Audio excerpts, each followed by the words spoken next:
TV forever on fire. ಚಿತ್ರದುರ್ಗದ ರೇಣುಕಾ ಸ್ವಾಮಿ ಕೊಲೆ ಪ್ರಕರಣ ಅತ್ತ ಮಗ ಜೈಲಿನಲ್ಲಿದ್ರೆ ಇತ್ತ ತಾಯಿ ಕೊನೆ ಉಸಿರೆಳೆದಿದ್ದಾರೆ. ಈ ಪ್ರಕರಣಕ್ಕೆ ಸಂಬಂಧಪಟ್ಟಂತೆ ಮತ್ತೊಂದು ಮನಕಲುಕುವಂತ ಘಟನೆ ನಡೆದಿದೆ. ಅನುಕುಮಾರ್ ಅವರ ತಂದೆ ತೀರಿ ಹೋಗಿದ್ರು. ಇದೀಗ A4 ಆರೋಪಿ ರಘು ತಾಯಿಯ ನಿಧನವಾಗಿದೆ. ಕೊಲೆ ಕೇಸ್ನಲ್ಲಿ A4 ರಘು ಇದ್ದಾನೆ ಜೈಲಿನಲ್ಲಿ. ಇನ್ನೊಂದು ಕಡೆಯಲ್ಲಿ ವಯಸ್ಸಾಗಿರುವ ತಾಯಿ ಕೊನೆ ಉಸಿರೆಳೆದಿದ್ದಾರೆ. ದರ್ಶನ್ಗಾಗಿ ಜೈಲು ಸೇರಿರೋ ರಘುಗೆ ತಾಯಿಯನ್ನ ಉಳಿಸ್ಕೊಳ್ಳೋಕೆ ಆಗ್ಲೇ ಇಲ್ಲ. ಅಭಿಮಾನಕ್ಕಾಗಿ ಕೊಲೆ ಮಾಡಿ ತಾಯಿಯನ್ನೇ ಮರೆತು ಬಿಟ್ಟಿದ್ದ ಈ ರಘು. ತಾಯಿ ಅನಾರೋಗ್ಯದಿಂದ ಬಳಲ್ತಾ ಇದ್ರು ಕೂಡ ರಘು ತಲೆ ಕೆಡಿಸ್ಕೊಂಡಿರ್ಲಿಲ್ಲ. ಬಾಸ್ ಕೆಲಸ ಮಾಡ್ಕೊಡೋದ್ರಲ್ಲಿ ಈತ ಬ್ಯುಸಿ ಆಗ್ಬಿಟ್ಟಿದ್ದ. ಈಗ ವಯೋಸಹಜ ಅನಾರೋಗ್ಯದಿಂದ ರಘು ತಾಯಿ ಸಾವನ್ನಪ್ಪಿದ್ದಾರೆ. ದರ್ಶನ್ ಅಭಿಮಾನಿಗಳ ಸಂಘದ ಜಿಲ್ಲಾಧ್ಯಕ್ಷನಾಗಿದ್ದ ಈ ರಘು ಈಗ ತಾಯಿ ಅಂತ್ಯ ಸಂಸ್ಕಾರಕ್ಕೆ ಅವಕಾಶ ಮಾಡಿಕೊಡುವಂತೆ ಮನವಿಯನ್ನ ಮಾಡಿಕೊಳ್ಳಲಾಗ್ತಾ ಇದೆ. ಬಾಸ್ನ ಮರ್ಯಾದೆ ಉಳಿಸಬೇಕು, ಬಾಸ್ನ ಹವಾ ಮತ್ತಷ್ಟು ಜಾಸ್ತಿ ಮಾಡಬೇಕು ಅನ್ನುವಂತ ನಿಟ್ಟಿನಲ್ಲಿ ಹೆತ್ತ ತಾಯಿಯ ಅನಾರೋಗ್ಯದ ಬಗ್ಗೆ ಮರೆತು ಬಿಟ್ಟಿದ್ದ ಈ ರಘು ತಲೆ ಕೆಡಿಸ್ಕೊಂಡಿರ್ಲಿಲ್ಲ. ಆದ್ರೆ ಇದೀಗ ತಾಯಿಯನ್ನ ಉಳಿಸ್ಕೊಳ್ಳೋದಕ್ಕಾಗಿಲ್ಲ. ಬಾಸ್ ಜೊತೆಗೆ ಈತ ಕೂಡ ಜೈಲಲ್ಲಿ ಮುದ್ದೆ ಮುರಿತಾ ಇದ್ದಾನೆ. ಇನ್ನೊಂದು ಕಡೆಯಲ್ಲಿ ಕೊನೆಯ ಗಳಿಗೆಯಲ್ಲೂ ತಾಯಿಯನ್ನ ನೋಡ್ಲಿಕ್ಕೆ ಸಾಧ್ಯವಾಗಿಲ್ಲ. ಈತ ದರ್ಶನ್ ಅಭಿಮಾನಿಗಳ ಸಂಘದ ಜಿಲ್ಲಾಧ್ಯಕ್ಷ. ದರ್ಶನ್ನ ಪ್ರತಿಯೊಂದು ಕಾರ್ಯಕ್ರಮ ಕೆಲಸ ಕಾರ್ಯಗಳನ್ನ ಈತ ನೋಡ್ಕೊಳ್ತಾ ಇದ್ದ. ಆದ್ರೆ ಮನೆಯಲ್ಲಿದ್ದಂತ ವಯಸ್ಸಾದಂತ ತಾಯಿಯನ್ನ ನೋಡ್ಕೊಂಡಿರ್ಲಿಲ್ಲ. ಇದೀಗ ತಾಯಿ ಕೊನೆ ಉಸಿರೆಳೆದಿದ್ದಾರೆ. ಈ ಪ್ರಕರಣದಲ್ಲಿ ಅನುಕುಮಾರ್ ತಂದೆ ಸಾವನ್ನಪ್ಪಿದ್ರು. ಆಗ್ಲೂ ಕೂಡ ಇದೇ ತರದ ಪ್ರಶ್ನೆಗಳು ಹುಟ್ಕೊಂಡಿತ್ತು. ಇವರೆಲ್ಲ ಅಭಿಮಾನಕ್ಕೋಸ್ಕರ ಹೆತ್ತ ತಂದೆ ತಾಯಿಯನ್ನೇ ಮರಿತಿದ್ದಾರಲ್ಲ, ಏನ್ ಕತೆ ಅಂತ. ಆ ಘಟನೆನೇ ಯಾರು ಮರ್ತಿಲ್ಲ. ಆ ಅನುಕುಮಾರ್ ಗೋಳಾಡಿದ್ದು, ಪೊಲೀಸರ ಕಾಲಿಗೆ ಬಿದ್ದಿದ್ದು, ಅಂತ್ಯ ಸಂಸ್ಕಾರಕ್ಕೆ ಹೋಗಿದ್ದು, ಅಲ್ಲಿ ಕುಟುಂಬಸ್ಥರ ಆಕ್ರಂದನ ಮುಗಿಲು ಮುಟ್ಟಿದ್ದು, ಇದೆಲ್ಲವೂ ಕೂಡ ಕಣ್ಣು ಮುಂದೆ ಹಾಗೇ ಇದೆ. ಅಷ್ಟರಲ್ಲೇ ಇನ್ನೊಂದು ಘಟನೆ. ಈ ರೇಣುಕಾ ಸ್ವಾಮಿ ಕೊಲೆ ಕೇಸ್ನ A4 ಆರೋಪಿ ರಘು ತಾಯಿ ನಿಧನರಾಗಿದ್ದಾರೆ. ದರ್ಶನ್ಗಾಗಿ ಜೈಲು ಸೇರಿರೋ ರಘುಗೆ ತಾಯಿಯನ್ನ ಉಳಿಸ್ಕೊಳ್ಳೋಕೆ ಆಗಿಲ್ಲ. ರಘು ತಾಯಿಗೆ ವಯಸ್ಸಾಗಿತ್ತು ಮತ್ತು ವಯೋಸಹಜ ಕಾಯಿಲೆಯಿಂದ ಅವರು ಬಳಲ್ತಾ ಇದ್ರು. ಅನಾರೋಗ್ಯ ಪೀಡಿತರಾಗಿದ್ರು ರಘು ತಾಯಿ. ಆದ್ರೆ ಈ ರಘು ತಾಯಿಯನ್ನ ಆಸ್ಪತ್ರೆಗೆ ತೋರಿಸ್ಬೇಕು, ಒಳ್ಳೆ ಮಗನಾಗಿರ್ಬೇಕು, ಕೊನೆ ಕಾಲದಲ್ಲಿ ತಾಯಿಗೆ ಆಶ್ರಯವಾಗಿರ್ಬೇಕು ಅನ್ನೋದನ್ನ ಬಿಟ್ಟು ಬಾಸ್ ಹೇಳಿದ ಕೆಲಸ ಮಾಡಕ್ ಹೋಗಿದ್ದ. ಬಾಸ್ನ ಮೆಚ್ಚಿಸೋಕ್ ಹೋಗಿದ್ದ. ಬಾಸ್ ಹವವನ್ನ ಜಾಸ್ತಿ ಮಾಡಕ್ ಹೋಗಿದ್ದ. ಬಾಸ್ ಆಪ್ತ ಗೆಳತಿಗೆ ನೋವಾಗಿದೆ ಅನ್ನುವಂಥ ಕಾರಣಕ್ಕೆ ಯಾವುದೋ ಉದ್ಧಾರ ಮಾಡೋ ಕೆಲಸಕ್ಕೆ ಹೋಗಿದ್ದ. ಆದ್ರೆ ಇದೀಗ ಹೆತ್ತ ತಾಯಿಯನ್ನ ಕಳ್ಕೊಂಡಿದ್ದಾನೆ. ಇದೀಗ ತಾಯಿಯ ಅಂತ್ಯ ಸಂಸ್ಕಾರಕ್ಕೆ ಅವಕಾಶ ಮಾಡಿಕೊಡುವಂತೆ ಮನವಿಯನ್ನ ಮಾಡಿಕೊಳ್ಳಲಾಗಿದೆ. ಈ ಅಭಿಮಾನದಿಂದ ಏನೇನು ಮಾಡಿದ್ದಾರೆ ಅನ್ನೋದು ಈಗ ಗೊತ್ತಾಗ್ತಾ ಇದೆ. ಯಾಕಂದ್ರೆ ಇನ್ನು ಕೆಲವರು ಬಾಯಿ ಬಡ್ಕಂತ ಇದ್ದಾರೆ. ಕೆಲವರು ಸೆಲೆಬ್ರಿಟಿಗಳು ಅಂತ ಅನ್ನಿಸ್ಕೊಂಡವರು ಕೂಡ ಬಾಯಿ ಬಡ್ಕಂತ ಇದ್ದಾರೆ.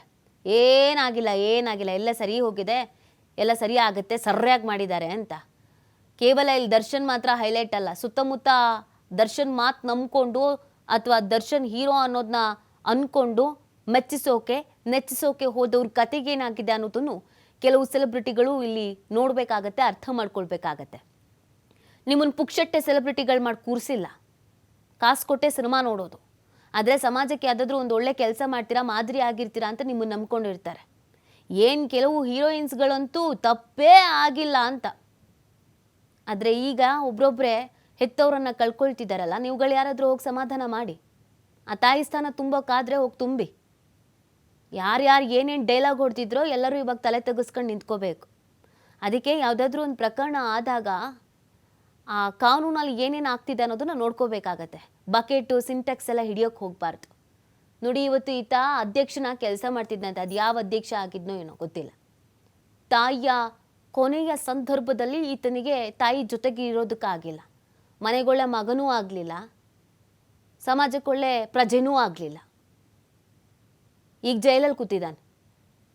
ಕೊನೆ ಸಂದರ್ಭದಲ್ಲಿ ಕೊನೆ ಗಳಿಗೆಯಲ್ಲಿ ತಾಯಿ ಪರವಾಗಿರ್ಬೇಕಿತ್ತು, ತಾಯಿ ಜೊತೆಗಿರ್ಬೇಕಿತ್ತು, ತಾಯಿ ಆರೈಕೆ ಮಾಡಬೇಕಾಗಿತ್ತು, ಹಾಸ್ಪಿಟ್ಲಿಗೆ ಕರ್ಕೊಂಡು ಹೋಗ್ಬೇಕಾಗಿತ್ತು, ಆಕೆ ಜೊತೆಗೆ ನಿಂತ್ಕೋಬೇಕಾಗಿತ್ತು. ಇದೆಲ್ಲ ಆ ತಾಯಿಗೆ ಮೊದಲೇ ಗೊತ್ತಾಗಿದ್ರೆ ಇಂಥವ್ರಿಗೆಲ್ಲ ಯಾಕೆ ಜನ್ಮ ಕೊಡ್ತಾ ಇದ್ರು? ಕೊನೆ ಗಳಿಗೆಯಲ್ಲೋ ಆ ತಾಯಿ ಜೊತೆಗಿರೋಕ್ಕಾಗಿಲ್ಲ ಅಂತಂದರೆ ಇದು ಒಂದು ಬಾಳ, ಈ ಥರದೊಂದು ಬಾಳ್ಬೇಕಾ? ತಂದೆ ತಾಯಿಗೆ ನಾವು ಯಾವಾಗ ಅವ್ರು ನಮಗೆ ಕೊಟ್ಟಿದ್ನೆಲ್ಲ ತೀರ್ಸೋದಕ್ಕೆ ಸಾಧ್ಯ ಆಗುತ್ತೆ ಅಂದರೆ ಕೊನೆ ಗಳಿಗೆಯಲ್ಲಿ ಅವ್ರ ಜೊತೆ ಇದ್ದಾಗ. ವಯಸ್ಸಾಗಿರೋ ತಂದೆ ತಾಯಿನ ಮನೇಲಿ ಬಿಟ್ಟು ಹೋಗೋದು, ವಯಸ್ಸಾಗಿರೋ ತಂದೆ ತಾಯಿ ಬಗ್ಗೆ ಕಾಳಜಿ ಇಲ್ಲದೆ ಇರೋದು, ಇದೆಲ್ಲ ಮಾಡಿದ್ರೆ ಯಾರು ತಾನೇ ಉದ್ಧಾರ ಆಗ್ತಾರೆ? ತಂದೆ ತಾಯಿಯನ್ನ ಕಣ್ಮುಂದೆ ಇರೋ ದೇವರು ಅಂತ ಹೇಳ್ತೀವಿ. ಈತನಿಗೆ ಕಣ್ಮುಂದೆ ಇರೋ ದೇವ್ರ ಬಗ್ಗೆ ಗೊತ್ತಾಗ್ಲಿಲ್ಲ. ಅಲ್ಲೆಲ್ಲೋ ಸ್ಕ್ರೀನ್ ಮೇಲೆ ಬರೋ ದೇವ್ರ ಜೊತೆಗೆ ಬಕೆಟ್ ಹಿಡಿಯೋಕೆ ಹೋಗಿದ್ದ. ಇವತ್ತು ಹೆತ್ತ ತಾಯಿಯನ್ನ ಕಳ್ಕೊಂಡಿದ್ದಾನೆ. ಜಾಸ್ತಿ ಮಾತಾಡ್ತು ಅಂತಂದ್ರೆ ನಮ್ಮನ್ನು ಬಿಡಲ್ಲ. ಬ್ಯಾಡ್ ಕಮೆಂಟು, ಟ್ರೋಲು ಇದೆಲ್ಲ ಜಾಸ್ತಿನೇ ಆಗತ್ತೆ. ಒಳ್ಳೇದು ಹೇಳ್ತು ಅಂತ ಅಂದರೆ ಕಷ್ಟ ಆಗತ್ತೆ, ಸಹಿಸ್ಕೊಳಕ್ಕಾಗಲ್ಲ, ಒಪ್ಕೊಳಕ್ಕಾಗಲ್ಲ. ಇವತ್ತೊಂದು ಜೀವ ಹೋಗಿದೆ. ಈಗ ಅಂತ್ಯ ಸಂಸ್ಕಾರಕ್ಕೆ ನಂಗೆ ದಯವಿಟ್ಟು ಅವಕಾಶ ಕೊಡಿ ಅಂತ ಕೇಳ್ಕೊಂಡಿದ್ದಾರೆ.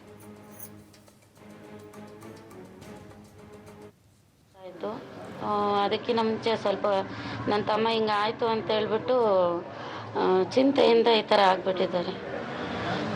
ಏನು ಮಾಡೋದು ಅಂತ ಗೊತ್ತಾಗ್ತಿಲ್ಲ ಸರ್. ಅವನು ಅಂತಂದರೆ ಒಂದು ಜೀವ ನಮ್ಮ ಅಮ್ಮಂಗೆ. ಅವನು ಅಂದರೆ ಭಾಳ ಆಸೆ.